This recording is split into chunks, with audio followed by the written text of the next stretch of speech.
नमस्कार। आज हम एक काफी दिलचस्प कानूनी मामले पर बात करने वाले हैं। नमस्कार। हाँ, ये मामला दो कंपनियों के बीच का है, सनायर होटल्स लिमिटेड मतलब एसएचएल और वीएलएस फाइनेंस लिमिटेड यानी वीएलएस। इनके बीच एक होटल प्रोजेक्ट को लेकर सालों पुराना विवाद है। बिल्कुल, जो एक सामान्य व्यापारिक समझौता होना था वो शिकायतों और एफआईआर्स के एक कह सकते हैं जाल में उलझ गया। और यहीं एक बड़ा सवाल उठता है कि अगर एक एफआईआर पर कार्रवाई रुक जाए तो क्या लगभग उन्हीं आरोपों पर दूसरी एफआईआर दर्ज हो सकती है? सही। और इसी से जुड़ा सुप्रीम कोर्ट का एक हालिया फैसला भी है, अनुराग भटनागर बनाम दिल्ली राज्य का। हाँ, 25 जुलाई 2024 का। तो चलिए आज इसी मामले की थोड़ी गहराई में जाते हैं। जरूर, समझते हैं एफआईआर की प्रक्रिया, खासकर सीआरपीसी की धारा 156(3) और ये लगातार एफआईआर्स वाला क्या पेच है। तो शुरुआत कैसे हुई? एसएचएल को होटल के लिए जमीन मिली थी, है ना? हाँ, जमीन मिली, पर पैसों की जरूरत थी, तो वीएलएस फाइनेंस ने मदद की पेशकश की। अच्छा। मार्च 1995 में एक एमओयू साइन हुआ। इसमें वीएलएस ने इक्विटी निवेश का वादा किया और साथ ही ये भी कि वो ऊंचे प्रीमियम पर एक पब्लिक इशू लाएंगे। लेकिन बाद में दिक्कतें शुरू हुई। हाँ, एसएचएल ने आरोप लगाया कि वीएलएस ने धोखा दिया।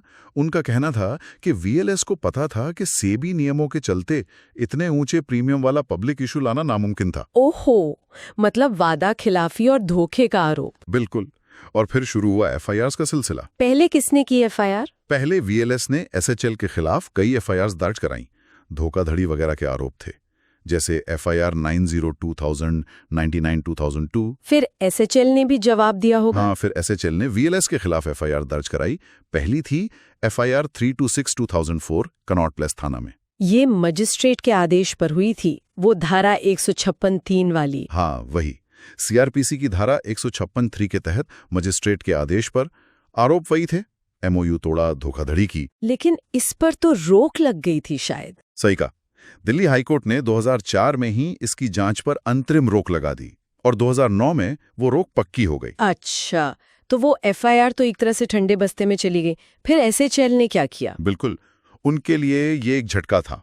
तो एसएचएल ने फिर से मजिस्ट्रेट का दरवाजा खटखटाया दोबारा। हाँ, और फिर से धारा 156(3) के तहत एक और एफआईआर दर्ज करने का आदेश ले लिया। ये कौन सी एफआईआर थी? ये थी एफआईआर 38/2005 डिफेंस कॉलोनी थाने में। आरोप काफी मिलते जुलते थे, धोखाधड़ी, साजिश, शायद थोड़ा अलग फोकस रहा हो। और इस वाली एफआईआर पे कोई रोक नहीं लगी? नहीं, इस पर कोई रोक नहीं थी। जांच पूरी हुई और 2020-21 में चार्जशीट भी दाखिल हो गई। तो वीएलएस इसी एफआईआर को रद्द करवाने सुप्रीम कोर्ट गई थी। एकदम सही। वीएलएस चाहती थी कि ये एफआईआर 38/2005 रद्द हो जाए। तो सुप्रीम कोर्ट के सामने क्या मुख्य कानूनी सवाल थे? पहला तो शायद यही होगा कि एसएचएल सीधे मजिस्ट्रेट के पास क्यों गई? पहले पुलिस के पास जाना जरूरी नहीं था? 154(1), जरूरत पड़े तो एसपी के पास, धारा 154(3). और एसएचएल सीधे मैजिस्ट्रेट के पास चली गई। हाँ, कोर्ट ने इसे प्रक्रियात्मक अनियमितता कहा। मतलब प्रक्रिया में चूक तो हुई है, पर क्या? पर कोर्ट ने कहा कि ये इतनी बड़ी चूक नहीं है कि एफआईआर रद्द कर दी जाए। अगर मैजिस्ट्रेट को लगता है कि शिकायत देखने पर संज्ञापराध बनता है तो उनका एफआईआर का आदेश अवैध नहीं माना जाएगा। अच्छा, मतलब प्रक्रिया से ज्यादा अपराध के तत्वों पर ध्यान दिया गया। हाँ, कम से कम इस स्थिति में सिर्फ इस तकनीकी आधार पर एफआईआर रद्द नहीं की जा सकती। दिलचस्प है। और दूसरा सवाल क्या था? क्या मजिस्ट्रेट ने वाकई सोच समझकर आदेश दिया था? वो एप्लीकेशन ऑफ माइंड वाली बात? बिल्कुल। कोर्ट ने देखा कि मजिस्ट्रेट के आदेश में लिखा था कि वकील को सुना और शिकायत को पढ़ा और पाया कि संज्ञेय अपराध बनता है। तो कोर्ट ने मान लिया कि विचार किया गया था। हाँ, सुप्रीम कोर्ट ने कहा कि यह दिखाता है कि मजिस्ट्रेट ने विचार किया था और निचली अदालत की संतुष्टि में हम दखल नहीं देंगे। ठीक है। और एक बहस ये भी होती है कि क्या ये मामला सिर्फ सिविल है या क्रिमिनल भी? व्यापारिक झगड़ों में अक्सर ये सवाल उठता है। सही सवाल है। सुप्रीम कोर्ट ने इस पर कहा कि देखो, एमओयू तोड़ने का मामला तो है ही, पर धोखाधड़ी और साजिश के आरोप भी हैं जिनमें आपराधिकता हो सकती है। और एक और बात, वीएलएस ने खुद भी तो इसी एमओयू पर एसएचएल के खिलाफ एफआईआर कराई थी। हाँ, ये तो विरोधाभासी लगता है। बिल्कुल। इससे लगता है कि वीएलएस भी से सिर्फ सिविल मामला नहीं मानती थी। तो कोर्ट ने कहा कि अपराध हुआ या नहीं ये ट्रायल कोर्ट तय करेगा, सबूत देखकर। समझ गई। अब आते हैं सबसे मुश्किल सवाल पर। क्या ये दूसरी एफआईआर यानी 38/0/2005 एक गैर जरूरी लगातार एफआईआर थी क्योंकि मिलती जुलती एफआईआर 326/2004 तो पहले से थी, भले ही रुकी हुई थी। हाँ, यही मामला थोड़ा पेचीदा हो जाता है। आमतौर पर एक ही अपराध के लिए दूसरी एफआईआर नहीं होती, खासकर अगर पहली एफआईआर पर ट्रायल होकर फैसला आ चुका हो। धारा 360 सीआरपीसी यही कहती है, डबल जियोपार्डी। लेकिन यहाँ तो ट्रायल हुआ ही नहीं था। नहीं, पहली एफआईआर 3220/2004 पर तो हाईकोर्ट की रोक थी, जांच ही नहीं हुई। सुप्रीम कोर्ट ने नोट किया कि आरोप मिलते जुलते हैं पर शायद एकदम एक जैसे नहीं हैं, पार्टियां थोड़ी अलग हो सकती हैं, थाने भी अलग हैं। तो कोर्ट ने कहा कि ऐसी स्थिति में, खासकर जब पहली जांच रुकी हो, दूसरी एफआईआर संभवतः चलने योग्य यानी मेंटेनेबल हो सकती है।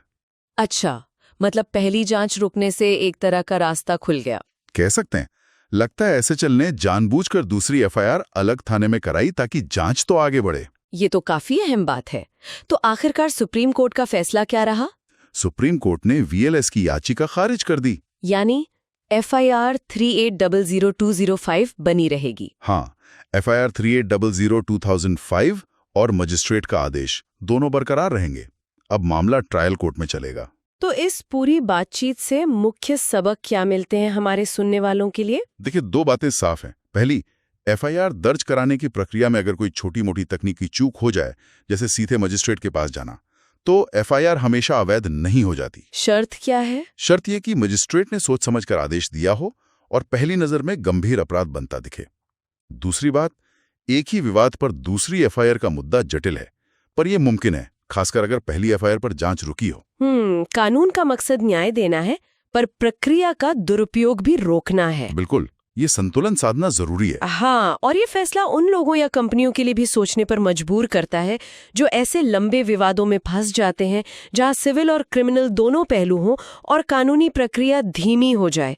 ये सवाल उठता है कि ऐसे में न्याय और प्रक्रिया के बीच सही तालमेल कैसे बैठे।